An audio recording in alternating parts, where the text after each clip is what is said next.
Hello friends, welcome to exam B. I am Sushil Ragade, ex manager Reserve Bank of India. और अभी अभी आपको पता है नाबार्ड का फाइनल रिजल्ट आ गया है, ग्रेड बी और ग्रेड ए दोनों का। तो अभी आपको अगला जो एग्ज़ाम होगा जैसे 2022 का, उसकी तैयारी के लिए लग जाना चाहिए। तो अभी जो स्टूडेंट्स का सिलेक्शन हुआ है, अभी कुछ दिन पहले रिज़ल्ट आया था। अभी उनका 17 मई से ट्रेनिंग चालू होने वाला लखनऊ में ग्रेड ए के जो हमारे स्टूडेंट्स हैं, और हमारी एक फैकल्टी भी है, उनका भी सिलेक्शन हुआ है। तो उन्होंने मुझे बताया कि 17 मई से नाबार्ड ग्रेड ए का ट्रेनिंग चालू होने वाला है लखनऊ में, तो उत्तर प्रदेश में। तो अभी क्या है, अभी आपको मतलब ये आइडिया आ जाना चाहिए कि जैसे ही प्रीवियस ईयर का जो प्रोसीजर है वो ख़त्म हो जाता है, उसके 2-3 महीने के बाद वो अगला जो प्रोसेस है वो चालू कर देते। तो अगर आप 3 महीने का भी टाइम देखेंगे और 4 महीने में अगर सपोज मान लीजिए अगला एग्ज़ाम होगा, तो हमारे पास 100 या 120 दिन के आसपास टाइम रहेगा।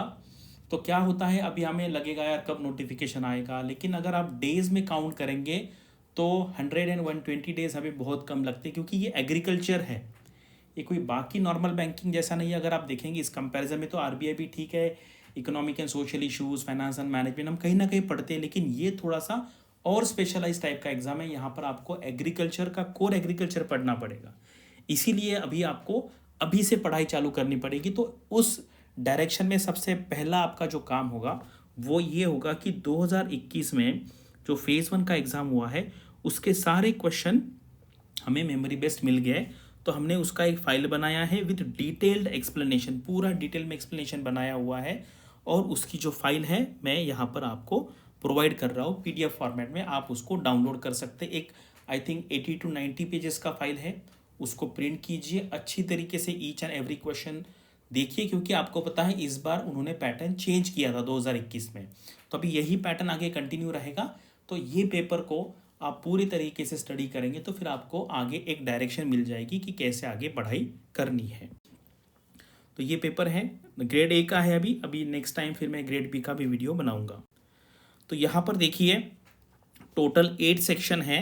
तो उसमें कुछ सेक्शन को उन्होंने मेरिट सेक्शन कहा है, यानी कि ये जो सेक्शंस होंगे जैसे agriculture, rural development, economies and social issues and general awareness, ये पेपर के जो मार्क्स होंगे वो काउंट किए जाए कि आपका मेरिट बनाने के लिए, उसी के बेस पे सिलेक्शन होगा। लेकिन बाकी जो सेक्शन है जैसे डिसीजन मेकिंग है, इंग्लिश है, क्वांटिटेटिव एप्टीट्यूड है, रीजनिंग है, कंप्यूटर है, ये होंगे क्वालिफाइंग सेक्शन, यानी कि यहाँ पर आपको मिनिमम हर सेक्शन में कुछ ना कुछ मार्क्स लाने पड़ेंगे। लेकिन फाइनल आपका जो सिलेक्शन होने वाला है फेज़ 2 के लिए, जो इसके बेसिस पे होगा। तो यहाँ पर पूरे देखो 96 पेजेस का ये फाइल है। तो हमने पूरा यहाँ पे इंडेक्स बना दिया है, जैसे एआरडी आपको यहाँ से यहाँ तक आप देख पाओगे। तो ये पूरा का पूरा आप यहाँ पर स्टडी कीजिए। मैं आपको यहाँ पर कुछ क्वेश्चन दिखा देता हूँ, फिर बाद में आप पूरा फाइल डाउनलोड करके उसका आप स्टडी कीजिए। जैसे ये इकोनॉमिक एंड सोशल इशूज, जैसे Samagra Shiksha is an ambitious programme for the school education till 12th standard. It was launch in which year. देखो थोड़ी सी पुरानी भी स्कीम आती है, यानी कि 21 में एग्जाम हुआ था, लेकिन ऐसी स्कीम पूछी थी जिसका लॉन्चिंग 2018 में हुआ था। यानी कि आपको गवर्नमेंट स्कीम आप जब पढ़ेंगे तो आपको ईयर पता होना चाहिए, कब लॉन्च किया था, कब तक चलने वाला है, उसका पर्पज़ क्या है, एंड इम्पोर्टेंट प्रोविजंस आपको ध्यान में रखना पड़ेगा। तो ये 40 क्वेश्चन आप देख लीजिए, उससे एक आपको आइडिया आ जाएगा कि किस तरीके से पढ़ना है। उसके बाद डिसीजन मेकिंग, यानी कि ये डिसीजन मेकिंग है, ये थोड़ा सा मैनेजमेंट साइड का डिसीजन मेकिंग है। तो इसके लिए भी आपको अच्छी सी पढ़ाई करनी पड़ेगी। ऐसा ना हो जाए कि इसका कट ऑफ 3 या 4 रहे और आपको वो कट ऑफ क्लियर ना हो, इसलिए कोई भी सेक्शन को आपको निगलेक्ट नहीं करना है। Prospect theory of decision making is given by Daniel Kahneman. ठीक है, तो ये आप एक एक क्वेश्चन यहाँ पे दे सकते हैं। एआरडी का क्वेश्चन, ये बेसिक एग्रीकल्चर का क्वेश्चन है, ये सबको पता होना चाहिए। ये क्वेश्चन ना कोई भी बैंकिंग एग्जाम के जनरल अवेयरनेस में आ सकता है। According to the operational land holding small farmer is characterize under. ठीक है, यानी कि आपको पता है मार्जिनल फार्मर जो होता है 1 हेक्टर के नीचे वाला मार्जिनल होता है, एंड स्मॉल फार्मर यानी कि 1 से 2 हेक्टर, सेमी मीडियम ये है, मीडियम ये है, एंड लार्ज फार्मर जो है 10 हेक्टर से आगे वाला। तो ये जो बेसिक जो हम मेजरमेंट करते हैं एग्रीकल्चर के, जैसे हेक्टर है, एकड़ है, ये सारा आपको वहाँ पर कन्वर्जन भी पूछा जा सकता है। तो ये पेपर आप स्टडी कीजिए अच्छा। जो लोगों का एग्रीकल्चर का बैकग्राउंड नहीं है उनको ये पेपर थोड़ा सा डिफिकल्ट जाता है। तो आप ये पूरे 40 क्वेश्चन देख लीजिए, तो आपको एक आइडिया आ जाएगा कि आपको इसमें से क्या क्या आता है, क्या नहीं आता है। ये पेपर के लिए आपको डेडिकेटेडली पढ़ाई करना पड़ेगा। देखो फेज़ 1 के लिए भी एटलीस्ट आपके पास ऑप्शन रहेंगे, आपको सेलेक्ट करना है, लेकिन फेज़ 2 के लिए आपको आंसर एक्चुअली लिखने हैं, ठीक है। तो आंसर लिखने के लिए आपके पास अच्छा डेटा होना चाहिए, इन्फॉर्मेशन होना चाहिए, इसलिए पहले ये देख लीजिए, फिर कुछ दिन बाद मैं फेज़ 2 का भी अलग सा वीडियो बनाता हूँ। जनरल अवेयरनेस का क्वेश्चन है, what is the height of the world's largest and the tallest observation wheel in Dubai. तो ये है जैसे आप इसको स्टैटिक जीके कह सकते हैं कि सबसे बड़ा क्या है, सबसे छोटा क्या है, लार्जेस्ट क्या है, स्मॉलेस्ट क्या है, इस टाइप के क्वेश्चन भी यहाँ पर आ सकते हैं। तो ये इसका हाइट जो है 250 मीटर्स है। उसके बाद इंग्लिश का एक पैराग्राफ है, तो हमने जो मेमोरी बेस पे ये पैराग्राफ रिक्रिएट किया है, तो आप इसके बेस पे जो क्वेश्चन है वो सॉल्व कर सकते हैं, तो आपको आइडिया आ जाएगा किस तरीके के क्वेश्चन एग्जाम में आए थे। उसके बाद एक कौन का क्वेश्चन है, तो ये थोड़ा सा मैं सॉल्व करने का ट्राई करता हूँ। ये थोड़ा थियोरेटिकल वे से यहाँ पे दिया है। तो अभी हम देखते हैं कि average age of A and B is 56, यानी कि दोनों का जो एडिशन है वो हो गया 112। दो का एवरेज 56 है, यानी कि दोनों की टोटल कितनी होगी, 112 है।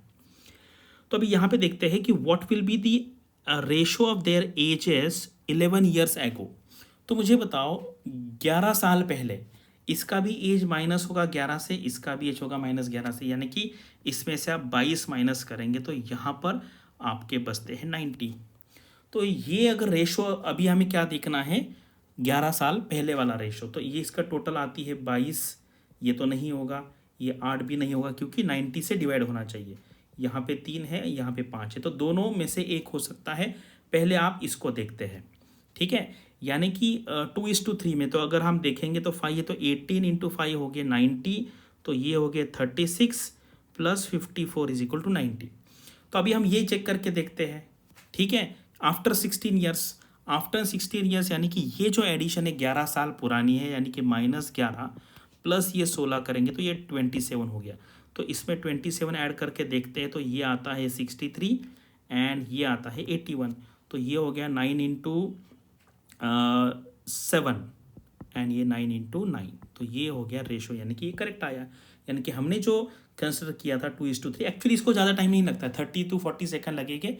आपको बस ये पता होना चाहिए कि ये रेशो कैसे लेना है, मैंने ये क्या क्या किया। कुछ लोगों को समझ में आया होगा, किसके लिए नहीं आया होगा, तो आप ये थियोरेटिकल वे से भी जा सकते हैं। तो इस तरीके से भी आप देखिए, पूरे जो कौन के जितने क्वेश्चन हमने सारे यहाँ पे डिटेल एक्सप्लेनेशन यहाँ पर है।